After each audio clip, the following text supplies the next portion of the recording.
Welcome to Total Politik dan welcome to Ngariung Sore bersama Bambang Harimurti.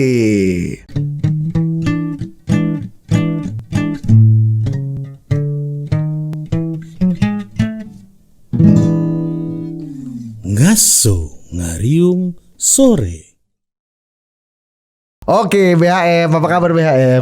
Baik-baik. Udah lama nih kita nggak ketemu BHM ya. Tapi jadi sebenarnya kenapa ingin banget nih wawancara BHM untuk topik yang satu ini? Karena waktu itu kita kan tahu beberapa waktu lalu kita dapat kabar meskipun tidak terlalu mengagetkan, tapi the day has come gitu. Meninggalnya Queen Elizabeth. Betul, ya. Dan waktu itu kita emang sengaja mau bikin semacam live event seperti dulu kita bikin waktu inaugurasi Presiden Biden. Siapa narasumber ya di otak aku dan Ari? Udah siapa lagi kalau bukan BHM kan yang tahu segalanya. Namanya juga kakek segala tahu. Susah betul. WhatsApp BHM gak dibalas-balas, tumben. Di telepon gak diangkat-angkat. Ternyata beliau lagi di London waktu Queen Elizabeth meninggal. Jadi BHM ada di London waktu itu dan merasakan atmosfer dan ambience pada saat detik-detik Queen Elizabeth itu meninggal. Boleh cerita nggak BHM apa yang terjadi dan apa yang sebagai orang Indonesia rasakan yang ada di situasi London waktu itu?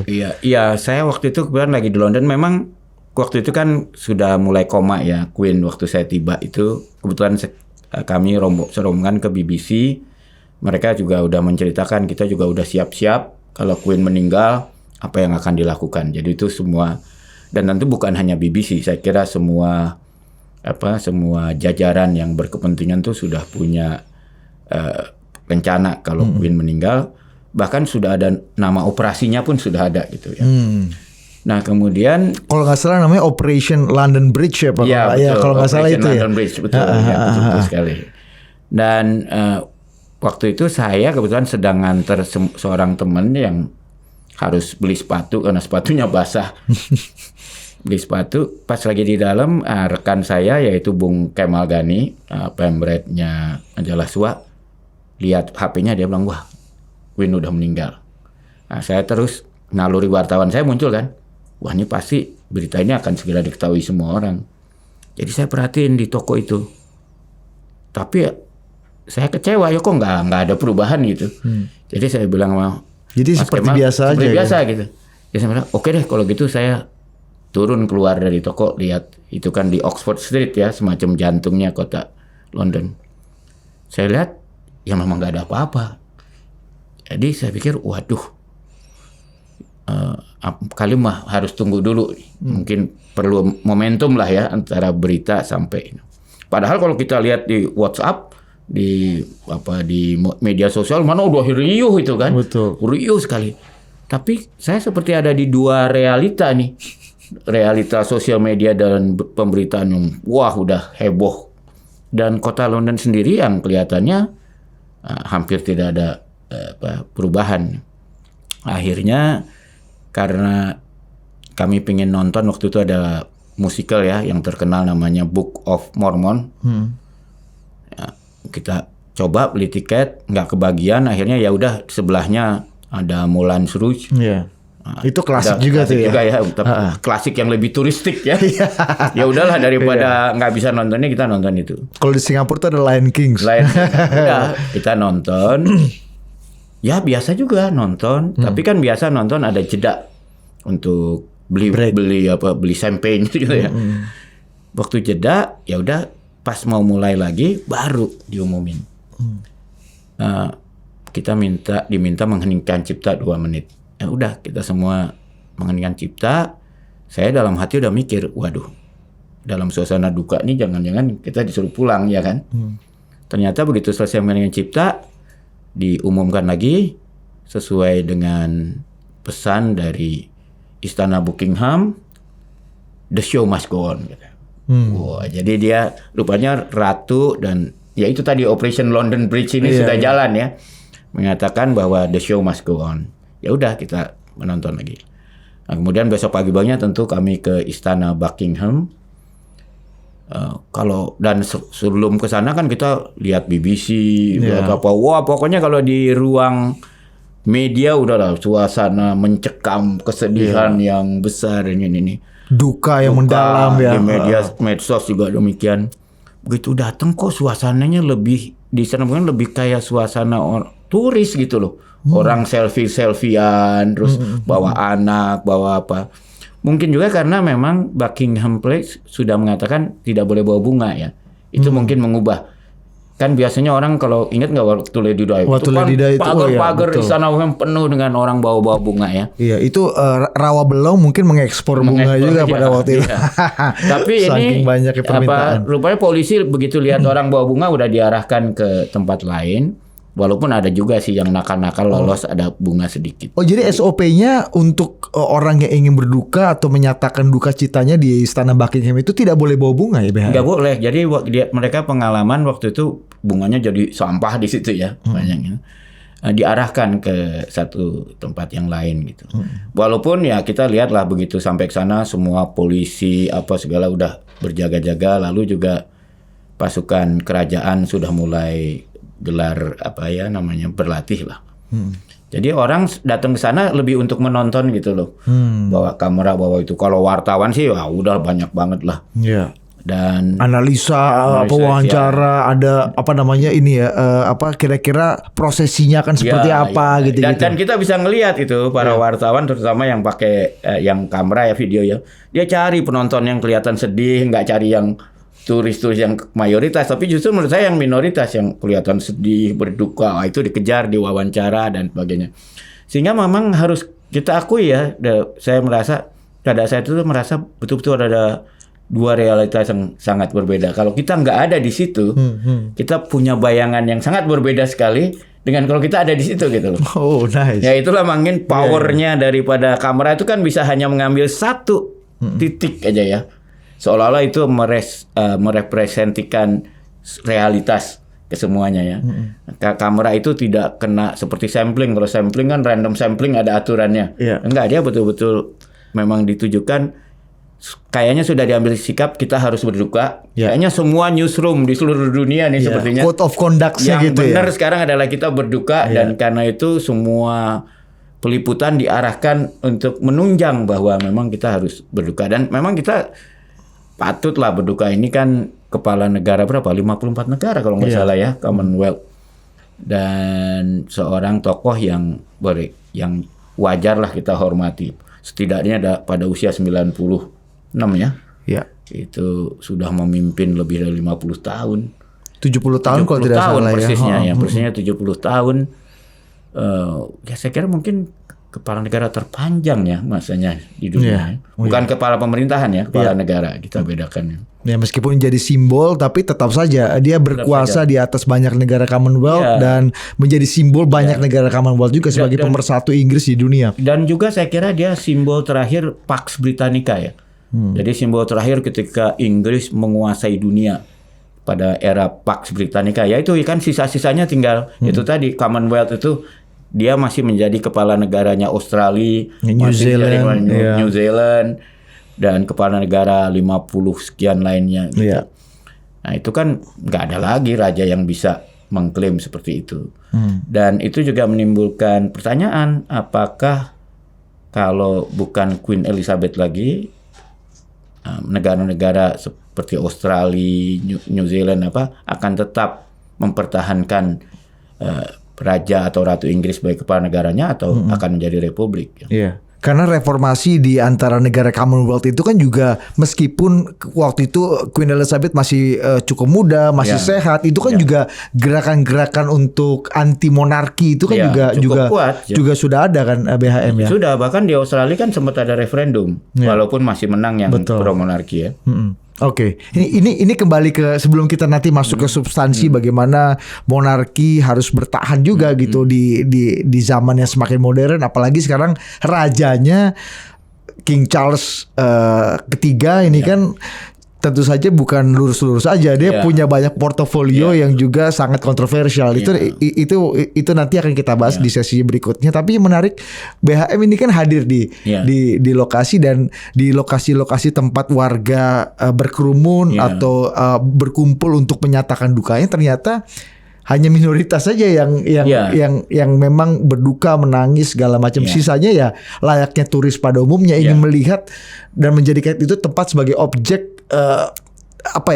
tontonan lah ya, seperti itu. Nah, kalau dibandingkan BHM juga hidup lah di Indonesia kan, kita juga punya beberapa presiden atau tokoh-tokoh yang juga pernah pergi, dan secara jurnalistik kita punya code of conduct-nya, kode etiknya ketika saat duka ya tentu saja warta duka yang kita tonjolkan gitu kan BHM. Nah, melihat perbedaannya gimana BHM?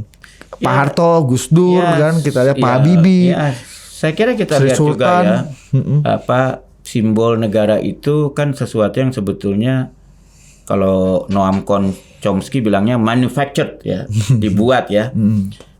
Tidak berarti buruk, bisa juga untuk tujuan yang baik. Jadi kita lihat Bung Karno misalnya sebagai pendiri bangsa. Pada awal Orde Baru justru dianggap nista kan. Dianggap sebagai orang yang membuat proyek-proyek mercusuar, istrinya banyak, kabinetnya korup, kabinet 100 menteri dan sebagainya. Cemar lah ya, diktator ya. Tapi sebaliknya ketika Soeharto jatuh, seperti balas dendam kan, justru dibalik. Soeharto inilah yang tadinya dipuja-puja sebagai bapak pembangunan, wah ini orang yang korup, yang bengis dan sebagainya. Sementara Bung Karno dihidupkan sebagai tokoh yang sebagai tokoh yang dipuja-puja ya. Bahkan kita lihat misalnya sampai ada ribut-ribut karena patung Pak Harto di Kostrad diganti dengan patung Bung Karno dan kita lihat di beberapa institusi negara sekarang tiba-tiba ada patung Bung Karno baru gitu. Ada de-Soehartonisasi dan re-Soekarnoisasi ya. Kalau di Kementerian Pertahanan aja kan ada Bung Karno. Di Lemhanas juga patungnya Bung Karno. Di Akademi Militer juga. BHM. Dan uniknya Bung Hattanya nggak ada gitu. Padahal pendiri bangsa ini kan Bung Karno dan Hatta ya. Dan buat saya itu jadi kembali kalau zaman awal Pak Harto itu zaman Orde Baru, yang gejala yang dulu menyebut Bung Karno sebagai paduka yang mulia, penyambung lidah rakyat, dengan segala macam gelar dianggap sebagai kultus individu yang negatif. Sekarang tumbuh lagi. Ya mungkin itu seperti musim ya, ada musim kemarau, musim hujan silih berganti. Jadi itu yang agak membedakan ya. Tapi kalau di Inggris bagaimana memandang ketika Queen wafat, bagimana masyarakat Inggris, at least yang BHM waktu itu sampai hari apa ya BHM? Saya sampai mungkin kira-kira sampai 4-5 hari setelah Queen wafat ya. Jadi kelihatan dong dinamika dan graduasinya gitu ya. BHM melihatnya gimana? Bagaimana masyarakat memandang sosok Queen Elizabeth gitu di tengah lagi-lagi banyak yang merasa kan waktu itu masih ingat kan ketika King Charles kemudian bersalaman dengan beberapa masyarakat, ada juga yang ketika salaman mengkritik, gila kita bayar pajak berapa juta pounds gitu untuk membiayai prosesi yang berhari-hari ini. Itu kan ada juga tuh BHM yang ramai juga. Gimana BHM lihat itu? Ya memang ini selalu jadi kontroversi, tetapi dulu kehebatannya Queen Elizabeth kan, dia begitu dihormati sehingga dianggap worth it lah. Semua ini sebagai satu simbol negara itu dianggap worth it karena Queen Elizabeth itu dihargai juga oleh kepala negara di dunia yang lain kan. Jadi orang Inggris merasa ibaratnya kalau kita membayar sebuah ikon ya memang layak lah. Lalu ikon ini wafat, digantikan oleh putranya yang pada awalnya ibunya sendiri tidak ingin dia menjadi raja kan. Makanya dia bertahan begitu lama ya sampai secara fisik tidak mungkin lagi sehingga Charles baru menjadi raja pada usia 73 tahun. Orangnya kalau kita kan pensiun sebelum usia Sumur itu. Pak Luhut. Iya. Jadi sejak lahir disiapkan untuk jadi raja, baru dapat gelar raja itu pada umur 73 tahun. Kalau umurnya sepanjang ibunya. Iya, jadi dan itu pun menimbulkan pertanyaan karena dia belum sempat membangun satu reputasi, justru malah reputasinya tidak terlalu cemerlang karena punya affair dengan Lady Camilla, terus suka salah ngomong ya, dikenal agak nyentrik, suka ngomong dengan pohon dan sebagainya. Sehingga banyak yang kemudian merasa nggak worth it dia ini sebagai icon ini. Nah, saya kira sekarang Raja Charles itu sedang berjuang untuk menyatakan saya memang worth it gitu, untuk dipertahankannya. Nah, teman-teman saya di Australia misalnya bilang, wah jangan-jangan sekarang kalau dibikin referendum lagi, Australia menjadi republik dan juga mungkin banyak negara lain. Apalagi Inggris sendiri kan sedang krisis dengan Brexit. Ya. Sekarang bahkan yang kita sebut Britania Raya itu seperti Scotland mau merdeka, Ya. Irish mungkin juga ya, dan itu tantangan bagi. Dari dulu memang sudah mau merdeka, cuma sekarang eskalasinya dapat momentum ya. Jadi sekarang nih saya kira konsolidasi mengembalikan reputasi raja itu, kalau bahasa Jawa itu supaya Raja Charles ini dapat sawapnya dari ibunya itu perjuangan dia lah sekarang ya. Nah, BHM melihatnya gimana? Seberapa dapat sawap itu? Seberapa menetes tuh? Kan kalau Queen Elizabeth tentu saja di awal masa koronasinya diragukan karena masih 24 atau 25 tahun kan menjadi queen gitu setelah Raja George meninggal gitu kan, George VI meninggal kemudian digantikan, masih muda sekali, dan yang membimbing waktu itu Churchill kan yang membimbing dia dari awal-awal sampai akhirnya Queen Elizabeth seiring jalan dia membangun reputasinya sebagai seorang kepala negaranya. Bagaimana dengan sosok King Charles ketiga ini? Charles ini sebetulnya dia punya medan ujian yang kalau dia bisa lulus dengan baik, dia bisa pelan-pelan mengambil reputasi yang dulu dikehendaki ibunya ya. Yaitu tadi pertama perpecahan Britania Raya sendiri. Apakah dia mampu misalnya membantu menjembatani antara London dengan Scotland supaya menemui jalan yang lebih baik. Lalu Brexit ini sendiri. Apakah dia bisa menemukan jalan sehingga antara Inggris dan Eropa yang lain itu bukannya menjauh tapi mulai merapat lagi. Dan perang Ukraina ini juga kan ujian juga bagi dia ya. Apakah dia bisa memainkan peran yang membantu Inggris dan Eropa keluar dari kemelut ini atau justru akan menambah parah gitu. Nah, kalau dia bisa lulus ujian-ujian ini, dia bisa pelan-pelan merengkuh kembali apa reputasi yang dulu dimiliki ibunya. Tapi kalau tidak, dia makin tidak relevan. Ya suara-suara ini nggak worth it, akan makin kenceng ya. Dan mungkin bisa dimulai dengan negara seperti Australia bilang kita jadi republik aja, lalu Yamaika, lalu macam-macam ya. Kayaknya itu kayaknya sehingga dari 54 itu turun merotol gitu ya. Bahkan lama-lama mungkin Inggrisnya sendiri bisa seperti itu ya kalau tidak hati-hati. Jadi ini kita perlu sangat mengamati bagaimana Raja Charles ini akan menghadapi semua tantangan ini, dan saya yakin kelompok pro kerajaan pasti bekerja keras untuk memastikan Raja Charles ini sukses. Ketika circumstances-nya makin lama makin tidak berpihak kepada monarki, betul. Reformasi, kemudian tadi ada aspirasi menghambur-hamburkan pajak gitu kan. Karena apalagi kalau kita lihat ada yang hidup mewah-mewahan kan, banyak juga muncul aset-asetnya keluarga kerajaan yang luar biasa. Mereka nggak kerja dan hanya seremoni tapi mendapatkan gaji yang juga luar biasa. Artinya circumstances-nya agak kurang berpihak dengan bertahannya kerajaan gitu. Nah, tapi menurut BHM apa yang sebaliknya BHM? Apa yang membuat kemudian masyarakat Inggris yang sudah semakin modern, kondisi ekonomi juga kurang menguntungkan sekarang, nilai pounds hancur hampir sama dalam sepanjang sejarah sama dengan US dollar, ini kan tekanan dan pukulan yang juga cukup kuat gitu. Apa yang membuat monarki tetap relevan menurut BHM? Saya kira mungkin monarki itu sebagai living symbol, sebagai simbol yang hidup. Kalau kita kan punya Pancasila gitu misalnya, tapi kan itu ideologi yang bukan hidup ya. Tapi kalau rakyat Jogja gitu misalnya mungkin bisa lebih memahami nih. Karena Hamengkubuwono Sultan itu kan sesuatu yang hidup, simbol yang hidup ya di dalam masyarakat, dan memang ada sejarahnya. Dan Inggris kan memang punya sejarah itu yang kemudian menjadi kebanggaan mereka karena Inggris pernah menguasai dunia ya. Great Britannica rules the world ya. Sehingga pernah ada istilah matahari tidak pernah terbenam di Inggris Raya. Ya, karena ada aja wilayah Inggris yang terus terang pada saat yang lainnya malam. Oh iya, bagus juga itu istilahnya. Tapi sekarang kan keadaan itu sudah tidak begitu. Inggris harus lebih mengembangkan soft power-nya. Tapi apakah dia mampu gitu? Karena itu dulu kita lihat kan Queen Elizabeth memberi gelar Sir pada John Lennon, The Beatles. Iya. Ya itu kan adalah bentuk-bentuk soft power ya dari kebudayaan yang menyebabkan orang masih hormat pada Inggris dan pada ratunya. Tapi apakah tokoh-tokoh jadi ini semacam inilah ya. Kalau di sini pakai gelar-gelar Kanjeng Raden Mas gitu ya. Kalau Sir orang-orang Elton John ya kan. kalau orang yang sinis bilangnya snobisme lah ya. Gue nggak mau bilang sinis, itu. ya. Tapi kalau orang yang pro akan menyebutnya ini adalah contoh peradaban yang sangat sangat sophisticated gitu.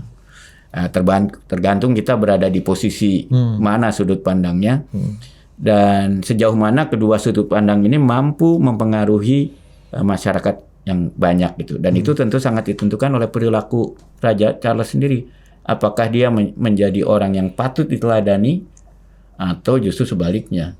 Jadi ini betul-betul beban dari Raja Charles. Saya kira kalau anaknya mungkin nggak punya beban gini malah karena dia anaknya Williams. Anaknya Lady Di ya. Anaknya Lady Di ya, dia punya sawab yang lebih bagus malah ya. Iya betul. Jadi iya benar, ibunya adalah idola di dunia. Iya. Ketika dia meninggal kan lebih gila lagi dari sekarang kan. Betul. Membandingkan Lady Di dengan Queen Elizabeth secara kan nih anak Gen Z nih BHM banyak juga yang belum lahir nih kayak Divio nih belum lahir nih waktu Lady Di meninggal. BHM mungkin bisa cerita nggak BHM? Kalau saya kira perbedaan yang utamanya itu kalau Queen Elizabeth nih meninggalnya sudah di ekspektasinya sudah ada lah ya karena kan mulai sakit, koma dan sebagainya sehingga seolah-olah dunia sudah dipersiapkan untuk kepergian dia. Kalau Lady Di kan enggak, dia lagi menikmati hidup, kecelakaan mobil, dunia terkejut gitu. Sama seperti waktu Kennedy ditembak ya, orang muda yang jadi pujaan tiba-tiba mati begitu saja, ya atau John Lennon.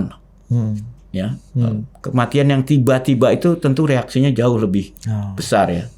Ada daripada yang sesuatu yang sudah pelan-pelan ya. Apalagi waktu itu image-nya Lady Di itu dua lah, pembela kaum yang lemah, betul. Dan yang ketiga dia sebagai pihak yang dizolimi oleh monarki dan diselingkuhi oleh itu. dalam tanda kutip nenek sihir kan kalau bahasa anak gaulnya itu kasihan juga Lady. Iya. Oke, BHM terakhir BHM apa yang bisa kita petik sih BHM kalau kita melihat kemarin itu kita juga ini kan jadi tontonan dunia juga. Kita juga kita hanya bisa membayangkan keren juga berarti zaman Majapahit sementara Inggris kok beruntung sekali punya monumen-monumen yang masih bisa dirayakan, masih bisa dilihat dan masih bisa diglorifikasi gitu BHM. Apa yang mungkin BHM bisa bagi ke kita gitu BHM. Saya kira itu menunjukkan ya setiap negara, setiap bangsa perlu yang disebut teladan hidup. Bukan hanya yang dalam mitos ya. Pahlawan yang memang bisa kita contoh, kita bisa bilang anak cucu kita, ya manusia yang dekat sempurna itulah gitu. Manusia Indonesia yang dekat sempurna itulah. Itu mengingatkan saya pada baru aja Pak Presiden Jokowi kan mengumpulkan seluruh pimpinan polisi dari jajaran bawah sampai ke atas. Di hari ulang tahun Hugeng ya. Di hari ulang tahun memberikan perintah antara lain yang kita tahu adalah bahwa jangan hidup mewah ya. Jadi polisi hidup mewah itu kan jauh dari teladan. Nah, di ulang tahunnya Hugeng kita perlu dari polisi itu ada lagi penerus Hugeng.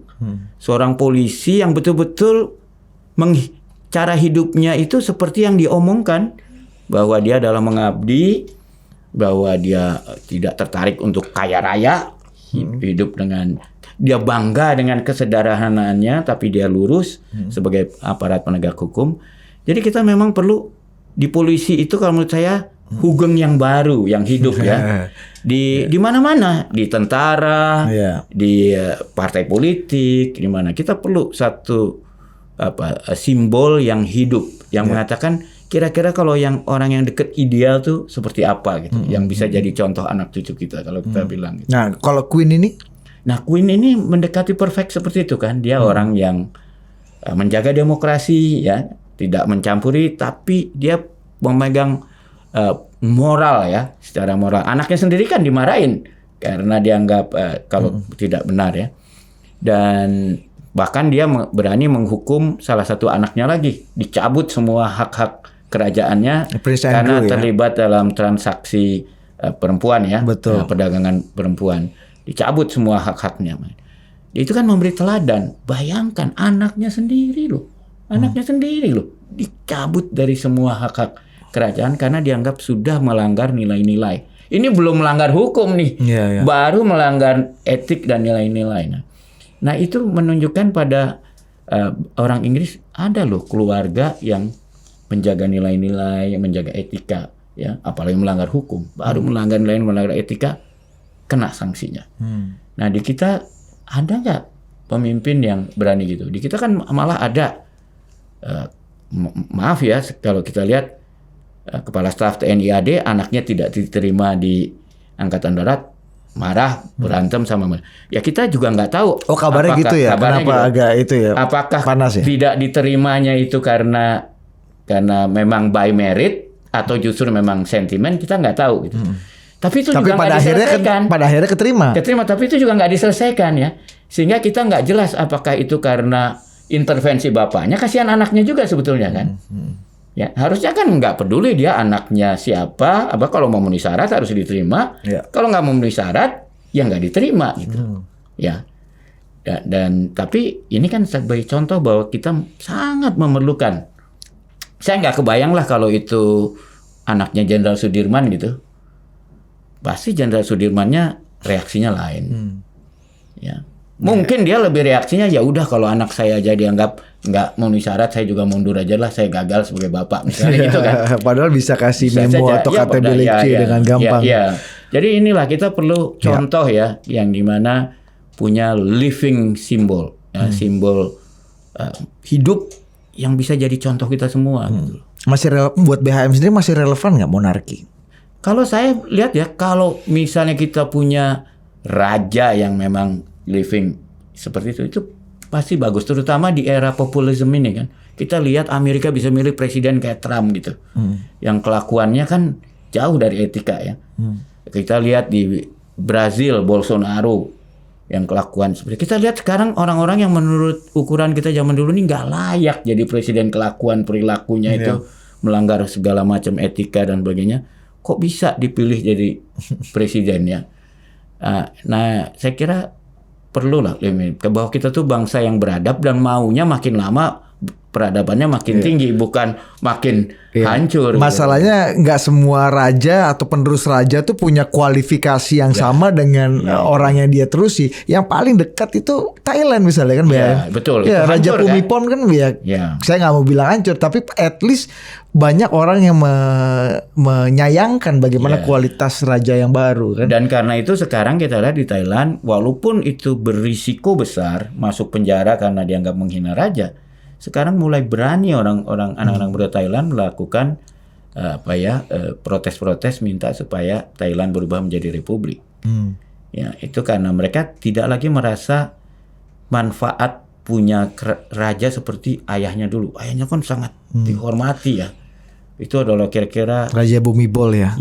Phumipon. Ya memang begitulah fungsi raja. Harusnya dia menjadi simbol hidup yang bagi contoh orang-orangnya yang mungkin hampir sempurna boleh dibilang. Makanya kemudian seberapa dia sering mengadres ke publik, bagaimana dia juga menempatkan kerajaan itu sebagai simbol dan publik bisa mengakses itu juga penting kan. Akhirnya kita jadi ngerti kenapa nggak semua informasi, nggak semua kehidupan di dalam kerajaan tembok istana itu bisa diketahui publik karena ada nilai-nilai keluhuran yang dijaga gitu. Kecuali sekarang kita bisa nonton The Crown. Ya kan itu kan kelihatan betul gimana Princess Margaret segala macam. Ya kan karena itu kita juga paham kalau misalnya ada yang nggak tahan kan hidup dari kerajaan dan minta keluar. Kan barusan siapa namanya yang Harry yang menikah sama Meghan Markle kan dia bilang kita memilih keluar aja lah, kita tidak tahan hidup dalam akuarium, harus menjadi contoh bagaimana seharusnya keluarga kerajaan. Karena sebenarnya bukan manusia juga kalau mungkin hidup terlalu sempurna itu kan. Ya itu kan pilihan lah ya. Kalau filosofer kan bilang tetap manusia harus sempurna kan. Iya, philosopher king ini Philosopher ya. king, Iya, ya. dia yang diberikan Iya. kenikmatan sekaligus hukuman gitu ya, itu kenikmatan sekaligus kutukan. kutukan gitu kan. ya. Kita lihat apakah kenikmatan dan kutukan ini akan bisa dijalankan dengan baik oleh King Charles III. Kita lihat tapi kalau kata BHM ya nggak semuanya juga seneng. Mungkin lebih banyak yang 50-50 Dia sedang dalam ujian lah. Kita akan lihat apakah dia akan lulus, setengah lulus atau gagal total. Nah, oke, thank you BHM. Sampai jumpa di Ngaso berikutnya.